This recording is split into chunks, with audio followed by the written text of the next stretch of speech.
A very good morning from the Red Bull Ring in Austria for day 2 of the Porsche Carrera Cup Benelux. An incredible race yesterday with so much happening. Overtakes from start to finish pretty much in the 30-minute race yesterday evening. And it's been a quick turnaround for these cars as well. They were out on track as late as 6 o'clock last night. A bit of refueling, a bit of possible crash damage to be fixed, although thankfully there wasn't a great deal of that, and the cars have gridded up again for an early start this morning. We just ticked past 9:40 local time, and this race is scheduled for a 9:45 start, so very, very shortly, with the grid being cleared as I speak, the cars will be sent out onto their installation lap, their green flag lap, and then gridded back up again, because unlike all the other categories on show this weekend at the Red Bull Ring, this will be a standing start. And just ask Xavier Mason about how tricky that can be at times, because yesterday he qualified the car on the front row, right close to the concrete wall on driver's right on that front row, but couldn't get the car away, and everybody else behind on the grid did so well to avoid the Dutchman in car number 9. Well, the qualifying from second fastest times to determine today's grid is actually very similar to yesterday in the order. I will give you the grid just as soon as the cars are released onto their green flag lap. My name's Johnny Palmer, delighted to be part of the Porsche Carrera Cup Benelux coverage for this weekend in support of the European Le Mans Series and the 4 hours of Red Bull Ring, which is the main course later on at 11 o'clock today. And if you've never witnessed ELMS racing, I would strongly urge you right after this Porsche Carrera Cup Benelux race to well, have a little break for 45 minutes or so, and then join us for the build-up for the 4 hours, the second round of the ELMS season. This will be race 4 of the season as part of round 2 of the Porsche Carrera Cup Benelux. The season starting off at Spa-Francorchamps, again in the support of an ACO Rules Championship, the World Endurance Championship, in fact, on the classic Grand Prix circuit at Spa, the 7 kilometres worth. It's a slightly shorter track this weekend, but no shortage of gradient change at the Red Bull Ring. 4.3 kilometres around here, with only 10 corners, but each of them represents a unique challenge, because there's no corner quite like the other around here. And certainly the first few corners are very tricky to master indeed. You've got that uphill run as well to turn 3. Glenn van Parijs, with his second pole position of the weekend, will start alongside Xavier Mason, who'll be hoping for a much better start in the Team PGZ by Red Ant Racing car. Oep van Andhoven comes next alongside yesterday's winner Harry King, and then it's Sebastian Freemuth and Dylan Dadala, who had a really good race yesterday, with the man who starts right behind him, Stefan van Rij, together with Austrian driver at his home race Felix Neuhofer in the PG Motorsport car number 33, who starts in 8th place. Yesterday's AM category winner Jan Laurensen starts in 9th position in the 54 car. Then it's Thierry Vermeulen, who was on course for a podium for most of yesterday's 30-minute race, but then the car fell away and he ended up, I think, finishing 12th in the number 69 machine. Not entirely sure what the issue was there for Vermeulen, but he'll be hoping for better fortunes on Sunday morning. Guylain Cordial, also for the Team GP Elite crew, alongside Nicolas Salens, who won the Pro-Am category yesterday. He will start from Pro-Am pole today. Floris Dulaert, Ziad Gerris and Nicholas van Derendonk, who starts in 15th position. Philip Tuinkens in the 55 car is 16th, ahead of Wim Mulders. André Moukavos for the Duvo racing team of Luxembourg. Ad Hertz and Dominic Bastian represent an all-AM 10th row, and they are cars numbers 11 and 21 to look out for towards the rear of the field. Brand new Porsche Carrera Cup car on display. There's an indication of the circuit that we're running, though, this weekend. So you head through the Niki Lauda curve at turn 1, up through the kink at 2, and then arrive at that very tough right-hander at the top of the hill at turn 3, where you're having to slow the car, but with steep gradient.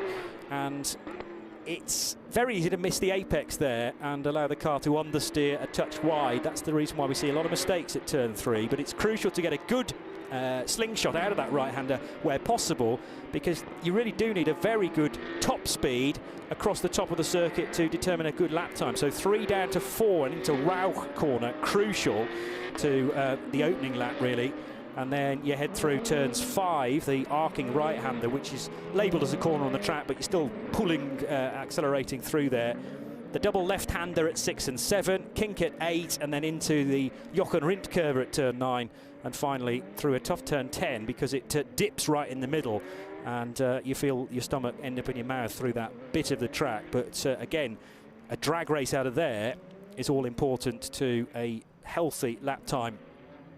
So pretty much bang on time at 9:45. I was just about to mention the brand new generation of Porsche Carrera Cup car in use in this race, the 992 with its 510 brake horsepower. There's a new double wishbone suspension system utilised on this car as well, with the Brembo brakes and the specifically designed Michelin tyre, the N3, which has been turned out by the French manufacturer purely for this championship. 5 red lights are on the gantry for the second time this weekend at Red Bull Ring. We're racing in the Porsche Carrera Cup Benelux. It's a good start from Sebastian Freimuth in the blue and yellow car, but also getting away well as Harry King darts from one side of the road to the other. He's the poleman, Glenn Van Parijs, as at least 2 or 3 go wide coming out of the Niki Lauda curve. Saw that a number of times yesterday as well. Brakes are cold, tyres are cold as well, but Harry King has moved already from 4th position up to 2nd and is starting to set off in chase of the race leader, who is Glenn Van Parijs for NGT Racing.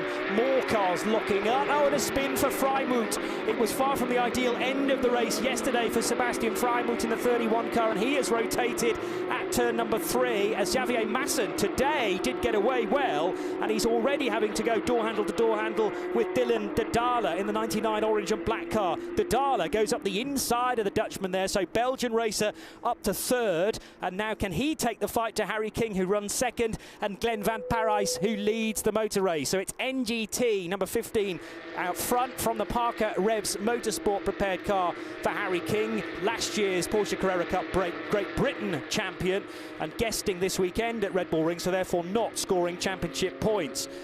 3rd position, Dylan de Dale, who was locking horns, if you pardon the pun, with the bull in the background, the Red Bull Ring, of course. But yeah, side by side for de Dale and Freimuth for pretty much the whole of yesterday's race. They were inseparable. Well, this time Dylan de Dale has got a much better start. He's up to 3rd position and runs ahead of Xavier Mason. Huub van Eindhoven, who finished on the podium yesterday, is 5th ahead of Stefan van Rij in the number 72 car. Now, I just noticed that the Salens car is under investigation. Now, let's just have a look. Nicholas Salens down in 13th position under investigation, as here comes Harry King for the race lead. He got a really good exit out of turn number 1. They're side by side through 2, but he has the crucial inside line into 3, and the 17 car for the moment will go ahead. Now, will Harry King be able to open up a bit of a gap as he did yesterday, winning the race by the flag by 2.5 seconds? I'm not sure whether Glenn Van Parijs is going to be as much of a pushover as he was yesterday, though. Van Parijs had the opportunity to follow Harry King for several laps in the first race of the weekend, and will know his driving style, and the toe is so crucial around here. If he can stick with the Brit, then maybe there's an opportunity for the 15 car to get it back in front. Although bear in mind, Glenn Van Parijs's priority is to score main championship points, and Harry does not do that, so there'll still be maximum points going the way of Van Parijs, even if the 17 car scampers away into the distance. There was a little bit of dust caught by the 15 car, I noticed, on the approach to turn 7. That did not help his run through the next sequence of corners, as 3 minutes have elapsed already. And another car that is in slightly a false position, Thierry Vermeulen in the team GP Elite car, number 13, and he goes wide at the penultimate corner. So Vermeulen running out of brakes maybe, or an issue with the tyres early on. His car was very much at the pace yesterday, but seemed to fade at about 2/3 distance, as now Sebastian Freimuth wants to go 3 abreast and should get the overlap on a couple of cars there. So Freimuth up the inside in the braking area for turn number 1 and backs himself 2 places following that spin at turn 3 on the first lap. So that was Philip Tuinkens and Thierry Vermeulen that he's just got by. Tuinkens in the bright orange car, and the meat in the sandwich, but amazingly they all found space for one another as they reached the end of the start-finish straight. Also a good dice between André Mukavos for the Duvo Racing crew, number 22, and Wim Mulders in the Speed Lover car, which is number 20. Now, Mulders is running in AM, whereas the Duvo car of Mukavos runs in Pro-Am, but you try telling them that they're not in the same class as from a long, long way back. Wim Mulders, who didn't finish the race yesterday, although did still score a result as second place in the AM category, giving Mukavos a bit of a squeeze there heading through turn 5, but they were able to come out of that corner all in one piece, and very shortly indeed Mukavos is going to be joined by this Sebastian Freimuth and the 55 car of Philipp Teunkens for Q1 track racing by EMG Motorsport.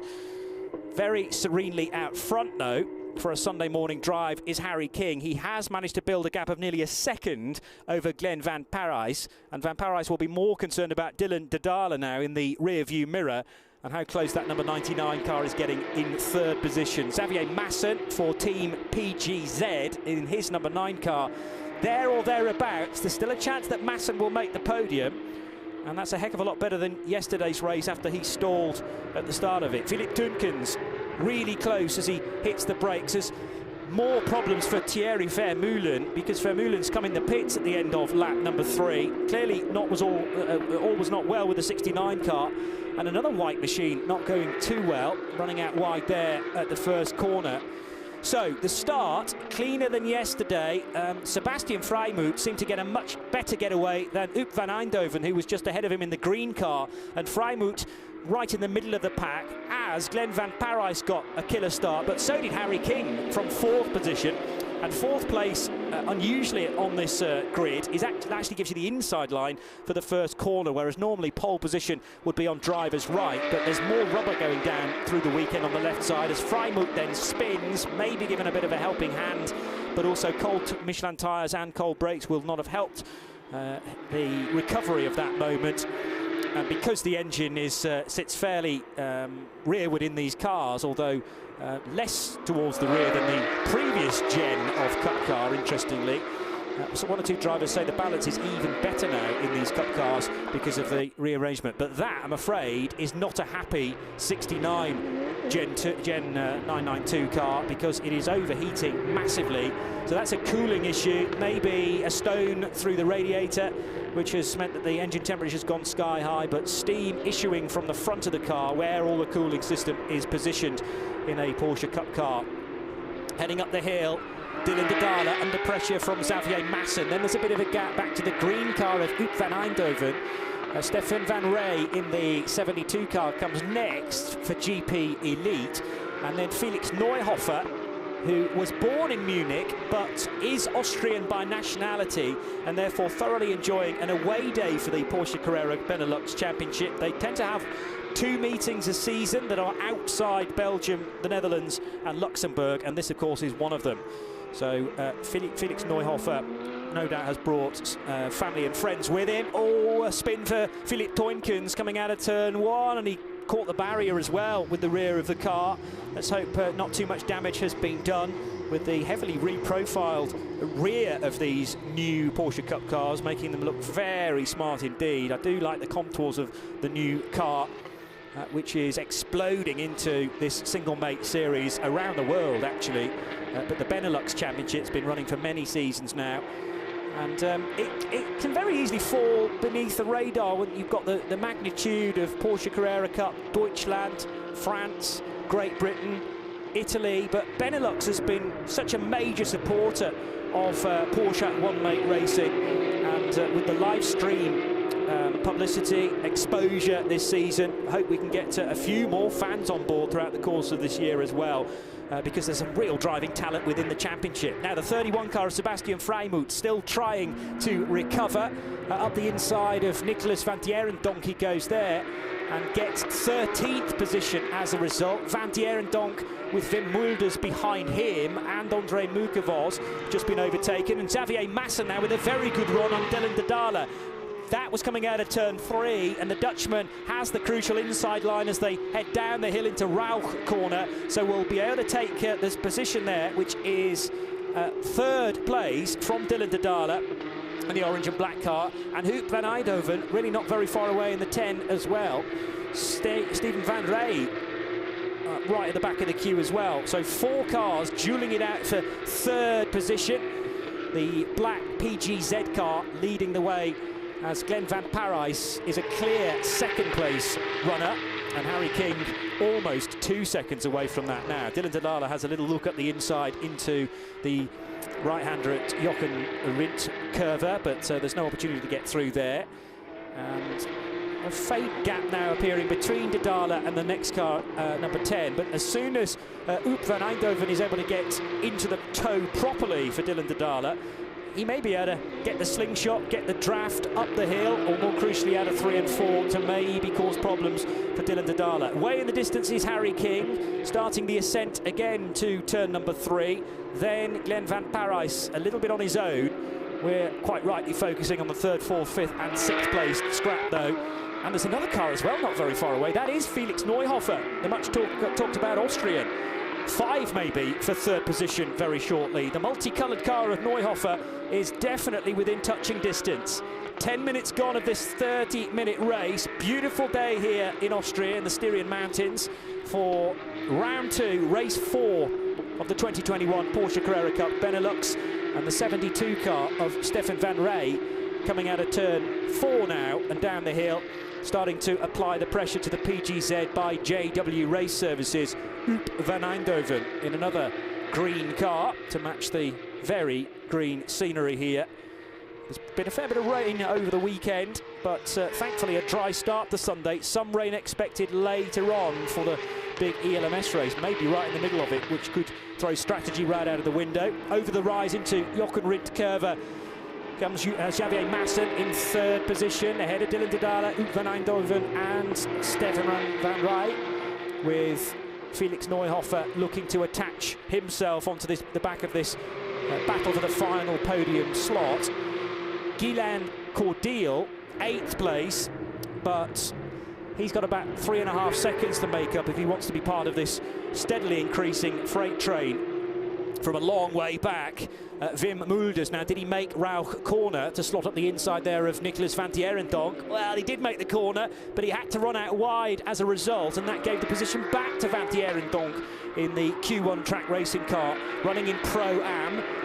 As very wide, there goes Dylan Dallala. Oh, and he's almost spinning. He is spinning into the barrier. He goes. Marshals have to step back in avoidance, and that quite possibly has done damage to the radiator as well, because the rad sits just behind the front bumper. But Dylan Dallala is going to have to be very careful as he rejoins the motor race as well. Thankfully found the brake pedal just in time, but Dylan Dallala, having run far too deep into turn 3, was then out in the dirt on that runoff section at turn 3, and as he rejoined, the back of the car swung round and he tagged the Armco barrier to driver's left.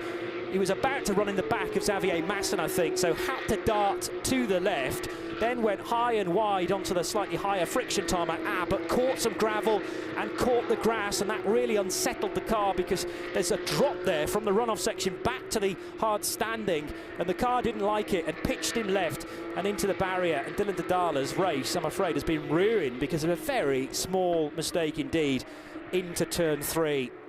No such fortunes for Harry King though, almost at half distance of this second race of the weekend for the Benelux Championship. And that has left a change as far as the podium positions are concerned. Glenn van Parijs still second, of course, but Xavier Mason given slightly more peace now, with Hoop van Eindhoven at a manageable 1.6 second difference between the 3rd place car and van Eindhoven, who occupies 4th. Then Steven van Rij in the 5th place car, Felix Neuhofer 6th, Guylain Cordial 7th.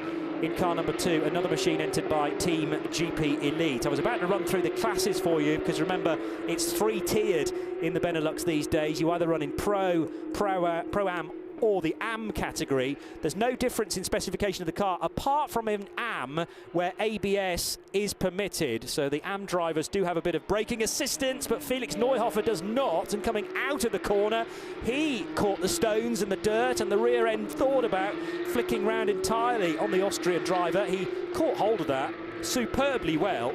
It's lost him a bit of ground, but he's still there in 6th spot behind Hoop van Eindhoven and Steven van Rij. Through the kink at turn 8, Meanwhile, the race leader, Harry King, is already at the Ockenrind curve, and the plunge down through turn 10 now for the 20-year-old Brit, who is the defending Porsche Carrera Cup GB champion and will be part of the Super Cup Challenge as well this season, which supports the Formula 1 Grand Prix, at least in Europe. 1 or 2 away days away from that as well. But I understand the next duty for Harry King is to head to the streets of Monaco for more race action in one of these brand new Cup cars. And with a test day at Silverstone very recently, these 2 races at Austria and the races at Monaco, that will set him up very nicely indeed for the rest of the season.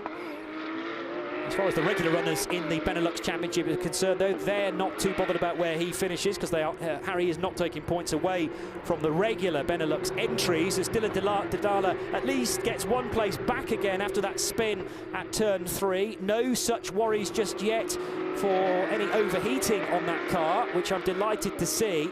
And he got by Van Dierentonk just then, who is a Pro-Am runner. But Didala was very wide on the exit of turn 1 there. And I wondered whether the car might think about spinning around again. It was well held by Dylan Didala, one of a couple of Belgian drivers from the Belgian racing squad, indeed. His teammate is Nicolas Salens, who runs in 3rd position in Pro-Am. Behind the Pro-Am leader, Floris Dulaert. Ziad Geris is 2nd in Pro-Am, and Nicolas Salens 3rd. They are 9th, 10th and 11th in the overall standings. And the Am leader, you get no prizes for guessing that once again is Jan Larijsen in the 54 car, after Larijsen had such a good race yesterday. He finished 6th overall in this very smart-looking dark metallic blue car, number 54, and that is your Class Am leader. Pressurising, starting to pressurise a little bit, Guylain Cordeel for 7th place in the number 2 car. The black and red, very similar livery to Xavier Mason, who runs in 3rd position. So Huub van Eindhoven and Stefan van Rey running 4th and 5th respectively, still with Felix Neuhofer just behind. Neuhofer had got closer to these 2 green cars a handful of laps ago, but then he had that moment coming out of Rauch corner where he had to get out of the throttle for fear of the car being pitched to 45 degrees, and that's the last thing you want in a Carrera Cup 992, with a lot of the weight in the rear of the car, so the pendulum very quickly spins the car out. And that's why Porsche Junior drivers are so crucial to the future of factory driving within Porsche, because if you have been born and bred in the Carrera Cup, then you know the dynamics and the vagaries, the intricacies of these cars and how they behave, and therefore adapting that to a modern-day GT3 or GTE car even should be a much simpler process. Let's concentrate for a moment on the Pro-Am battle, not for the lead in that class, but for 2nd position. So Ziad Geris in the blue car is 2nd, right behind yesterday's, right in front of yesterday's Pro-Am winner, Nicolas Salens. His cousin David does plenty of racing as well, but Nicolas Salens has been racing Porsches for a number of years too. And that 97 car in the inverted livery compared to Dylan Didala. So principally more silver than orange, whereas Didala's the opposite, but they run out of the same awning for Belgium racing. And they head across the line now, 2nd and 3rd in Pro-Am, 10th and 11th overall. Careful not to touch too much the sausage curb on the exit of the Niki Lauda curve. If you catch it at just about the right angle, it can nerf your car back to the straight line, exactly as Dylan Didala just did then, coming out of the first corner. So he's happy to allow the rear to just drift very slightly, and it gets knocked back into shape as he catches that sleeping policeman on the exit of the corner. Philip Toinkens now up the inside of, now that's a 55, so that was Dominic Bastien for Speed Lover, I think, and he's just managed to get by. Andre Mukavoz further up the road, and Philip Toinkens is having to recover after he had a moment out of turn 3 and just slapped the barrier very slightly with the rear of his car as he spun across the grass. Ziad Geris, Nicolas Salens still separated by a little over 0.3 of a second as they duel it out for the final positions on the Pro-Am podium.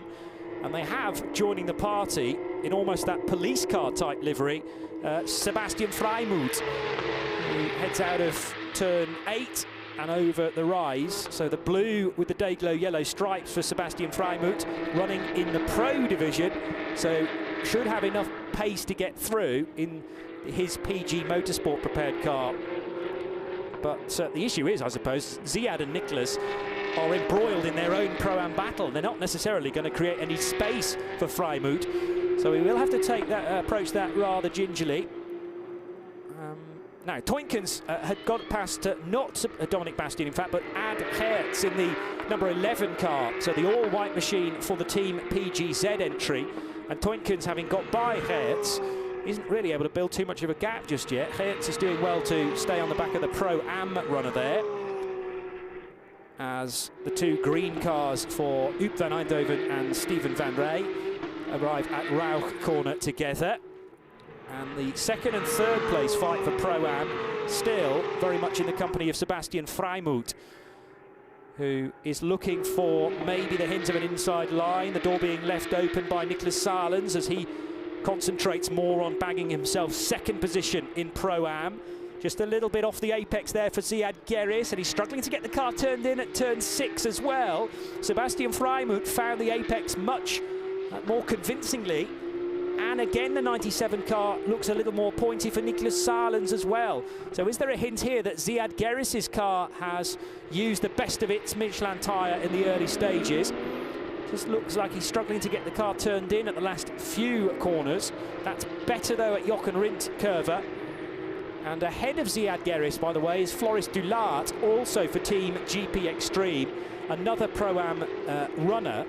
In fact, that is the scrap. Here's the scrap for second position, and not very far away is the leader in Pro-Am. But there's going to be a change for second in this part of the race, as Nicholas Salens got a very good run out of turn 10 on Ziad Gerris. And I think because Ziad is struggling a touch with where he's putting that car, now Sebastian Freimuth flashes the lights and says, I want to get by. I'm in a Pro car, should be a bit further towards the front than this. But Freimuth, after the spin on the opening lap at turn 3, has had to turn this into a recovery drive. He leaves his braking very late indeed and gets up the inside of Ziad Gerris at turn 3. Now has to pull the car from one side of the road to the other in an effort to defend from the number 3 car in the sky blue colours. And Ziad Gerris, having been overtaken by Nicholas Salens, is now in danger of losing touch with the number 97 car. Gerris falling to third position in Pro-Am, but the class is still led by car number 4, Floris Dulaert, running in 9th spot. So Sebastian Freimuth makes relatively short work of Ziad Gerris, and now will set his sights on the second placed Pro-Am car of Nicholas Salens.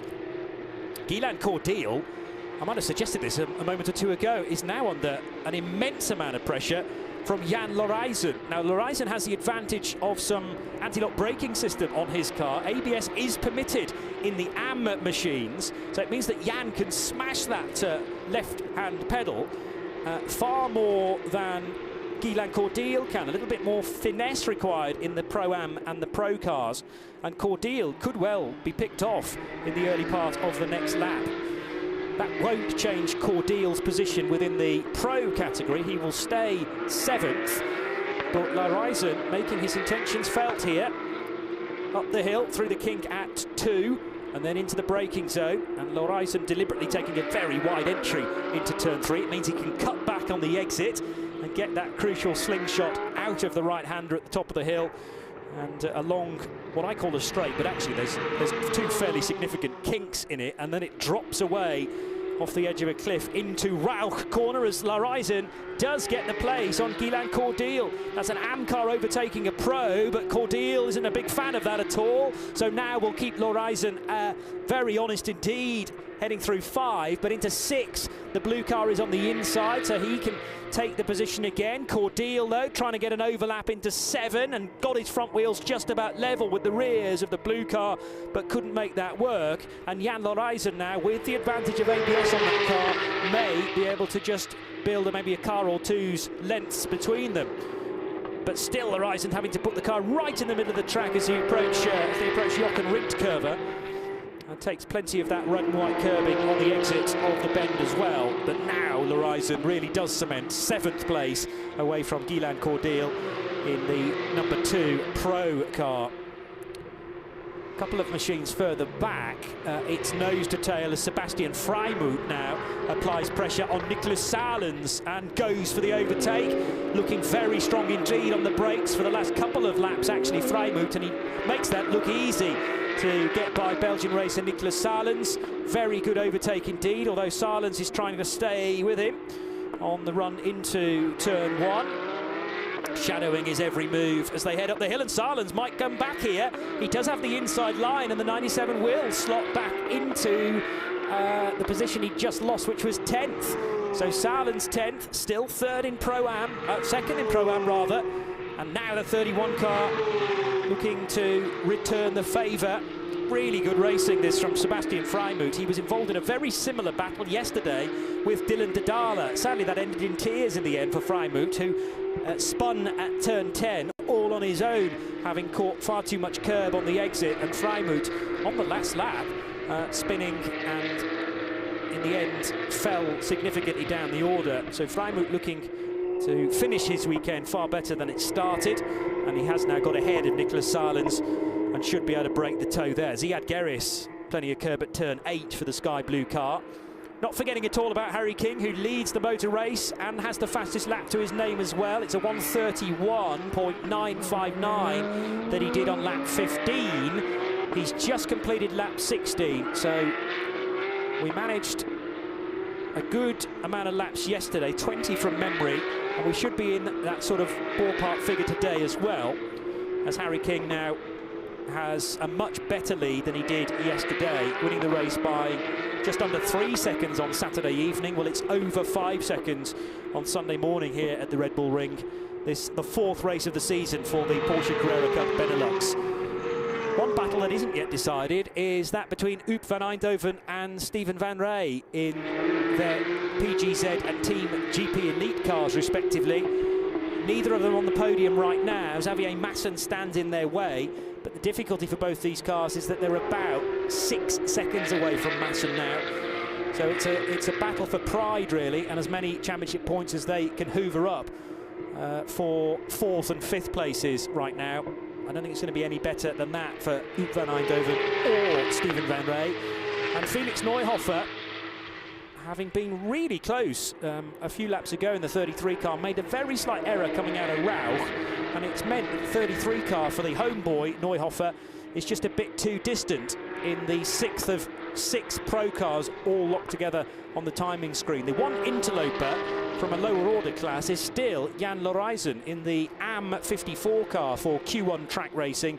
Then you've got a pro car Cordial, the Pro-Am leader Floris Dulaert, who is high up as 9th place, and Sebastian Freimuth completing the top 10. 3 minutes to go. Harry King is in the middle sector currently and having to deal with a bit of traffic now as well. He's caught up with some of the tail-enders in the AM division, so we'll need to be fairly careful as he works his way through. He's already managed to overtake Ad Hertz, who is 19th, and Dominic Bastian has also just been overtaken, who runs in the number 21 Speed Lover car at the grand old age of 75. And I don't think Dominic Bastian has any plans to quit with racing in the next 3 to 5 years anyway. Loves being part of the Speed Lover squad, who are a well-recognised Porsche team from Belgium, and they like to run in not only Carrera Cup sprint races but also in longer distance events as well, run by 24H series. And Speed Lover have been race winners in 24-hour races in the past. So Dominic Bastian, a regular runner there, but now a lap down compared to this man, Harry King. 2 minutes left on the clock, so that is more than a lap time. We have started lap 19. I think it should be a 20-lap race, therefore, produced from the 30 minutes that was announced at the start of the race. We don't bolt on an extra lap, so it is 30 minutes and that's it. As now, will Huub van Eindhoven struggled to get the car stopped into turn 1? Not quite. I thought he was too wide there and maybe wouldn't get the required retardation as he caught plenty of the curb coming into the Niki Lauda curve, but dealt with it well. And Huub van Eindhoven got a good exit speed out of turn 1 and up the hill. Floris Dulaert, Pro-Am leader, about to be caught and quite possibly overtaken by Sebastian Freimuth's pro car. More flashing of the lights from Freimuth then. making it look more like a car run by the Polizei in the blue and day-glow yellow colours. A little further back is Nicholas Salens, number 97, and then you got Ziad Geris, who runs in the Pro-Am category as the third-placed car. Track limit warning flags being shown to number 22, and 22 is the Duvo Racing entry for Andrei Mukavoz, maybe being caught out by some lappery being done by Harry King.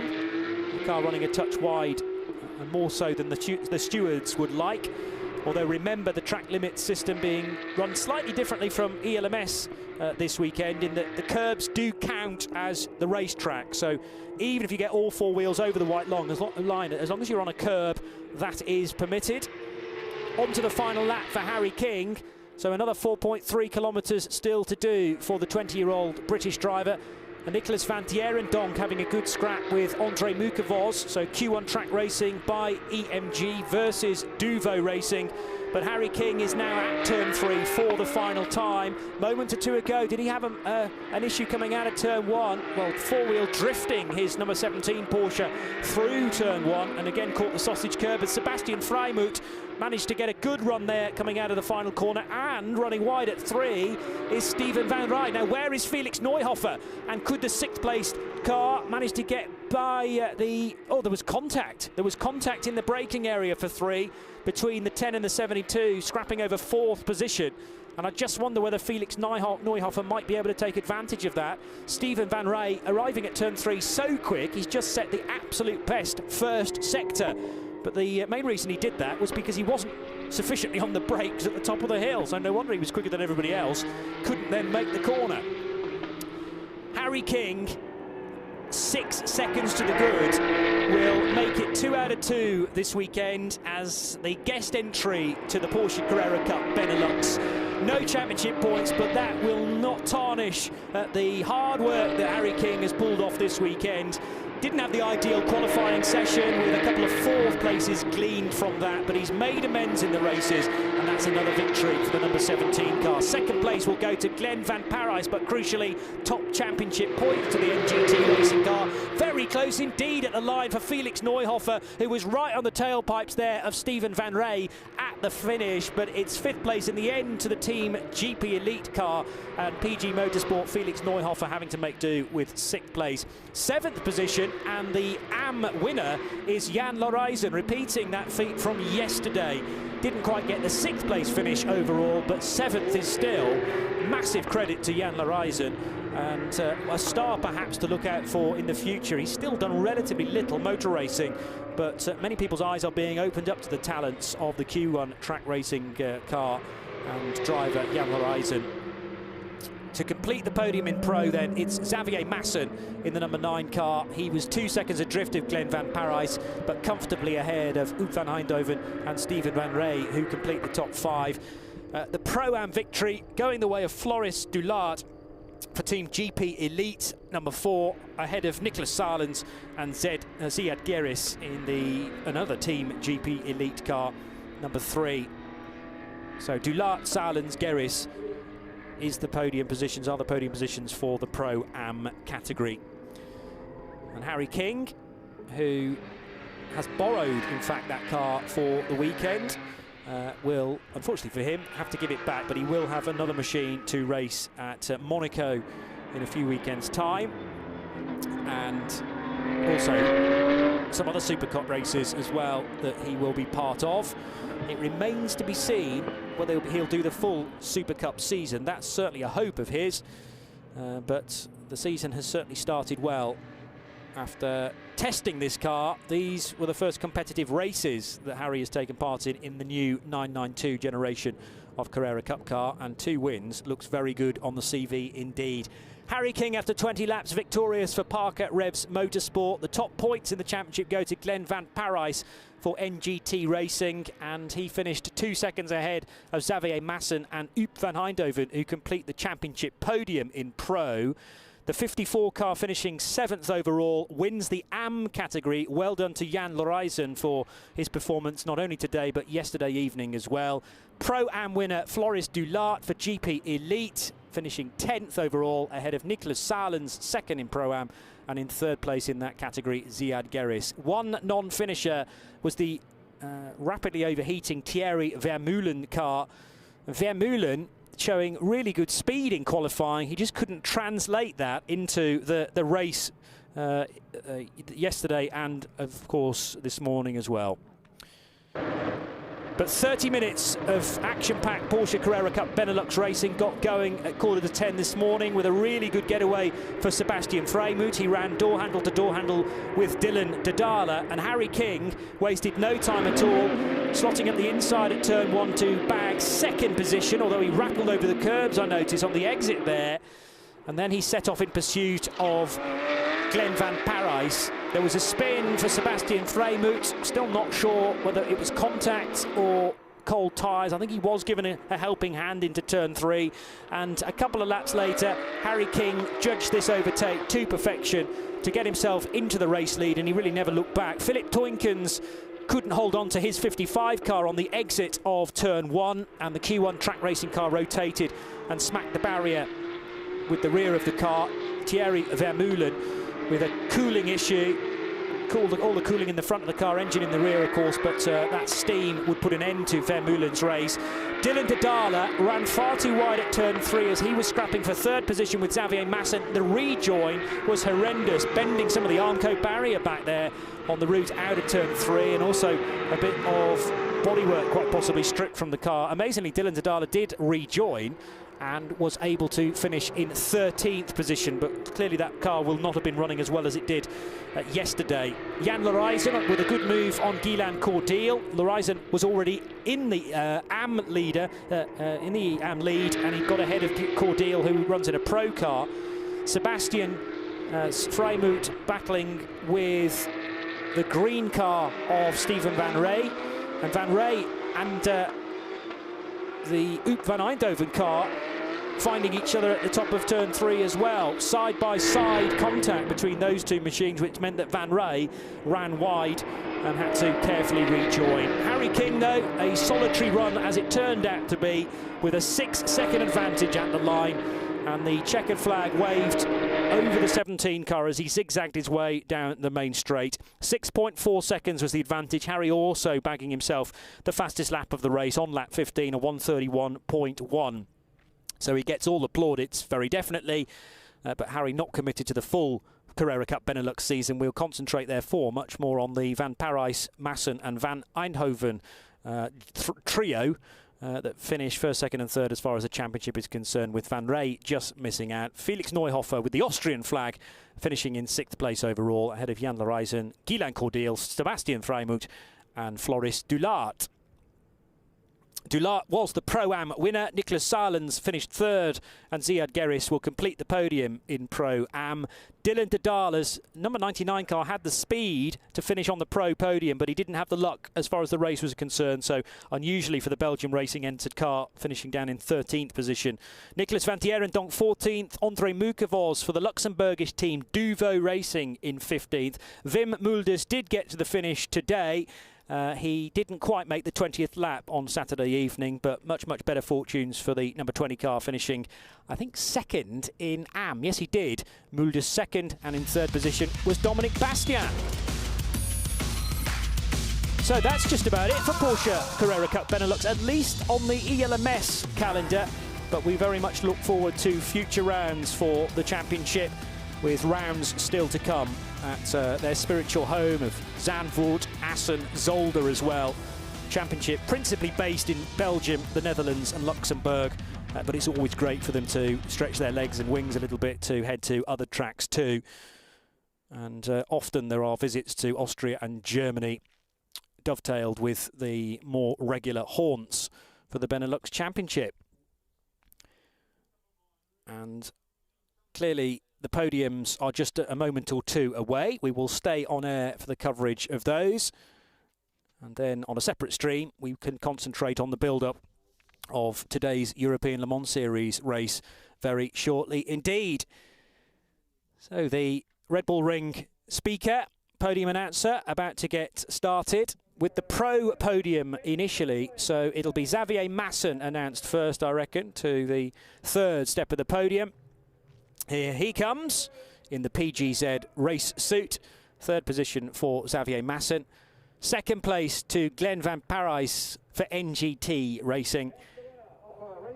And the winner for the second time this weekend is Harry King, a future star in Porsche racing. He's already a Porsche junior racer and also a BRDC rising star. Let's hear the national anthem of the winning driver.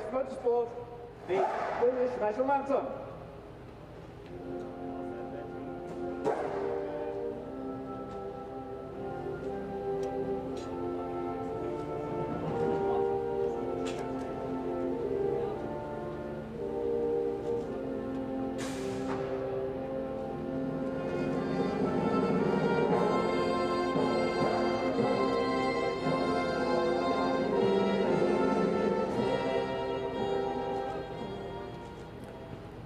Harry King on the top step. He may well spray the champagne today as the Michelin cap goes back on.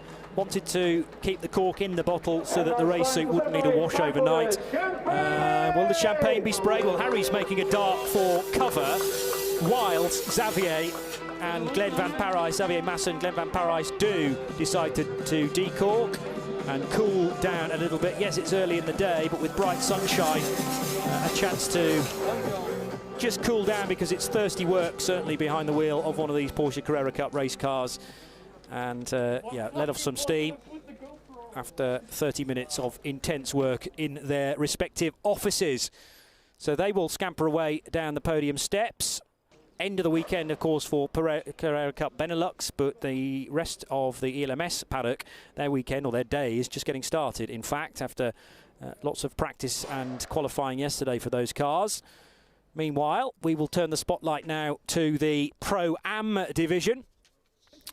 And a very close fight again between the various runners in Pro-Am. The first name to be announced for Team GP Elite will be Ziad Gerish. And then Nicholas Salens in second position in a moment or two. But congratulations to the winner, who will be announced very shortly to the podium. We're just waiting for the final few trophies and the bottles to be into position, and Floris Dulaert will then be called to the middle step. And there'll also be a separate podium for the AM category as well, because I think it's important to recognise no matter what level you are happy to compete at within Porsche Carrera Cup, and this goes for the various championships around the globe, there's always a level for you. And if you're more comfortable with racing with ABS, then you can go into AM, and there are fellow runners within that division at your sort of level, and you can happily compete with each other. The pros can often be in a different league. But let's hear the national anthem for the winning driver now in the Pro-Am category.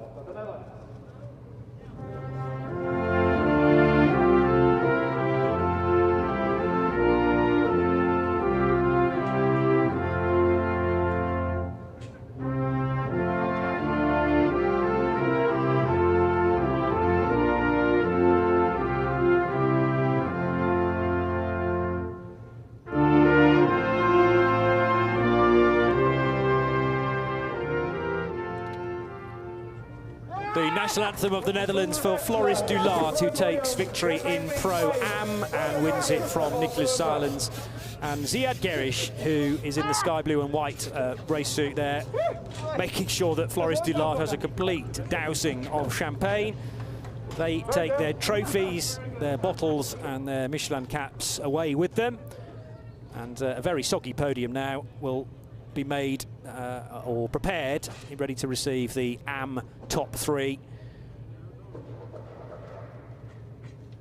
And Jan Larijsen, with his 7th place finish overall, doing incredibly well, but we shouldn't take anything away from Wim Mulders, who finished in second place, and Ad Hertz as well, just standing there on the left, I think, who finished in 3rd position. But Wim Mulders, in his all-white Porsche race suit, waiting patiently with the FFP2 COVID-19 mask, the only one permitted here at the racetrack. And I have to say I've been mightily impressed all the way through the weekend as to how this international motorsport event has been run. Quite clearly it needs all of the coronavirus COVID-19 protocol in place.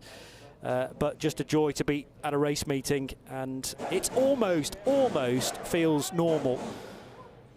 Clearly nobody really likes the COVID testing that has to be done to get here and then to return to your respective country as well, but we all understand the reasons why, and the fact that it's not forever either.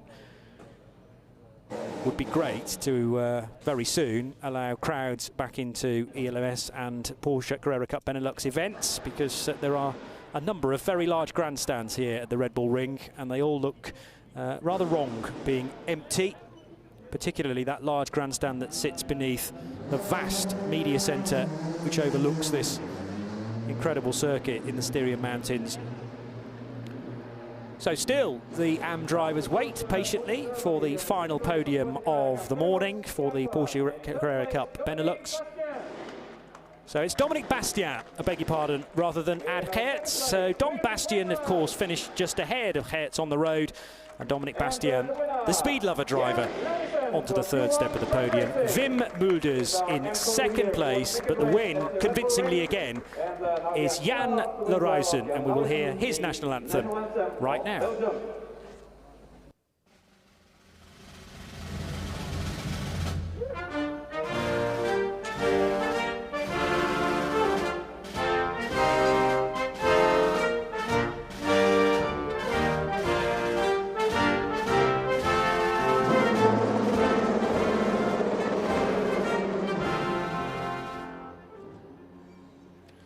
The national anthem of Belgium for the Q1 track racing pilot Jan Leruijsen. And the champagne is decorked far quicker than the drivers around him as well. So he won the race, and he won the race for the champagne too. And Wim Mulders, eventually, he's able to spray a little in the direction of Jan. They will group together with Dom Bastien, Wim Mulders and Jan Leruijsen for the final photograph. And it just remains for me, Johnny Palmer, to say we hope you've enjoyed our coverage this weekend of the Porsche Carrera Cup Benelux, and maybe become a new fan of the championship. It's just getting started for season 2021 for the new 992 generation car, and we're very much looking forward to the future races within this championship.